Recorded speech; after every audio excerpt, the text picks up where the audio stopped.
थी जिद्दी। अरे अब झलवा बैठी है तो तनी कुछ सावन गाओ। हाँ ललका बहनी गाय कहना आवाज तो कजरी गबही जो है झलवा झोली थन तब।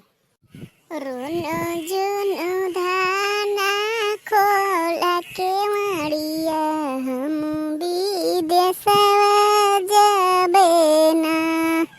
रुनो जुनो धाना खोला के माड़िया हम विदेशवा जाबे ना। रुनो जुनो धाना खोला के माड़िया हम विदेशवा जाबे ना। हम विदेशवा जाबे ना। हम विदेशवा जाबे ना।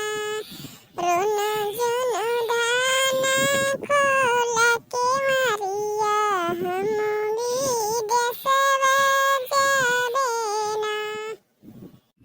जाऊ तू जाबा दूर विदेशवा हम घर कैसे रहबे ना।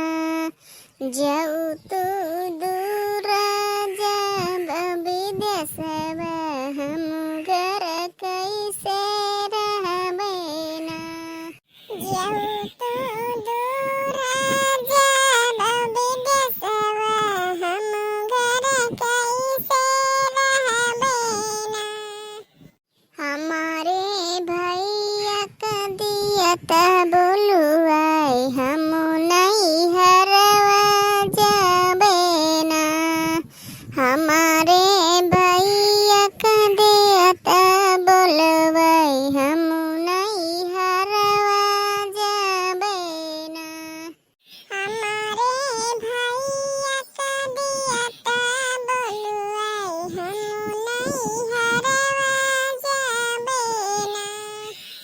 हमारे घर दुआरिया छोड़ी धन जाऊ तू जाब अपने नहीं हरवा। हमारे घर दुआरिया छोड़ी धन जाऊ तू जाब अपने नहीं हरवा।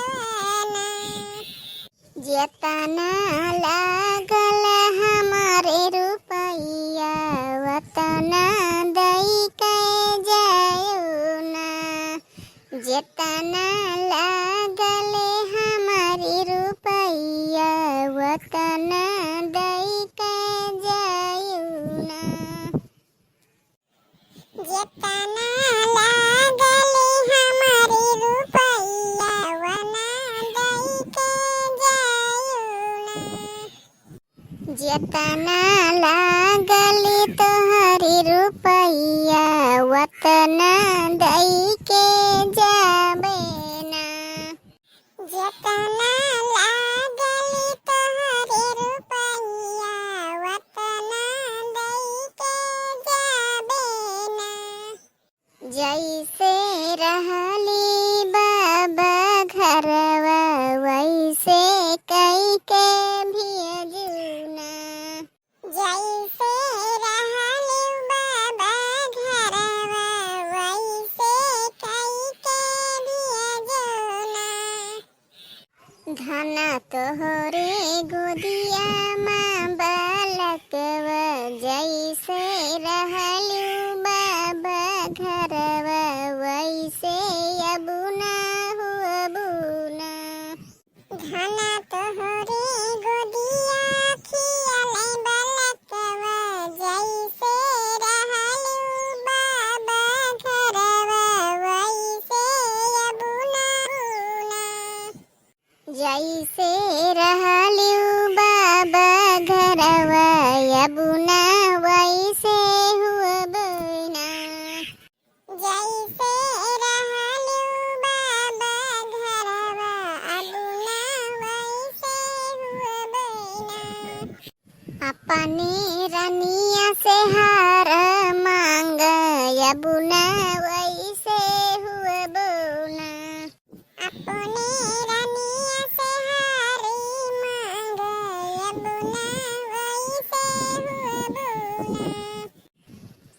रखबै अपने सखिया हजूरव नहीं जब दूर विदेशवना रखबई अपने नैन हजूरव नहीं जब दूर विदेशवना रखबई अपने नैन हजूरव नहीं जब दूर विदेशवना।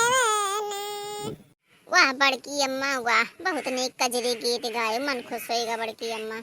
अरे हमार बड़की अम्मा तो स्टैंडर्ड भी बहुत बढ़िया गाना गावत है, लेकिन ये तो ना कमेंट करत है। कमेंट तो करे बिल्कुल भुलाएंगे, ऐसा कमेंट करते ना है कोई, का करे हमार बड़की अम्मा, हौसले नहीं बढ़त है। भैया बाबू आप लोग कमेंट करा करो, चैनल पे हम नए हो तो सब्सक्राइब करा करो, लाइक करा करो। भैया बाबू आप लोग घंटी के बटन जरूर दबो तो कि आप लोग का पहला वीडियो तुरंत मिल जावा करे, नए नए वीडियो को सुनने का मौका मिले आप लोग का।